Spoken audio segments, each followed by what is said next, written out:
നാട്ടിൽ നിന്നാ ഇവൻ വഴിതെറ്റും. ഒരുപാട് ഇടപെടികളുള്ള നാട്ടിൽ ആർക്കായാലും വഴിതെറ്റു വെച്ച എല്ലയാ. രുക്മിണി, ഇവരിപ്പോഴും നിന്നോട് വരാൻ സമ്മതിച്ചിട്ടില്ല. ആണോടാ? അവൻ വന്നോളൂ അച്ഛാ. പിന്നെ ഏട്ടന് എറണാകുളത്തേക്ക് ട്രാൻസ്ഫറാ. അതെ അതെ, 32 മാസത്തെ എന്റെ സർവീസിനുള്ളിൽ ഇതെന്റെ 30ാമത്തെ ട്രാൻസ്ഫറാ. കള്ളന്മാരും റൗഡികളും ഇപ്പോഴും എന്നെ ഭയപ്പെടുന്നു എന്നതിന് തെളിവാണ് ഈ ട്രാൻസ്ഫർ. അളിയൻ മദ്യപിക്കുവോ? ഇല്ല. ഇല്ലേ? എന്നാലും അളിയനെ ഞാൻ കൊണ്ടുപോകും. ഒരു നല്ല മനുഷ്യനായിട്ട് വാർത്തെടുക്കാൻ ഉപദേശിക്കാൻ പറ്റിയ നഗരമാണ് എറണാകുളം. അളിയനെ ഞാൻ ഉപദേശിച്ച് ഒരു വഴിക്കാക്കി തരാം. പക്ഷെ ഒന്ന്, ഞാൻ വളരെ വളരെ സ്ട്രിക്റ്റ് ആണ്.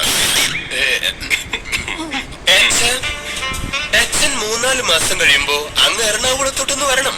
അവിടെ വെച്ച് എന്റെ മകനെ പോലെ സൽഗുണ സമ്പന്നനായ ഒരു മകനെ അച്ഛനെ ഞാൻ തിരിച്ചു തരും. അല്ല മോനെ.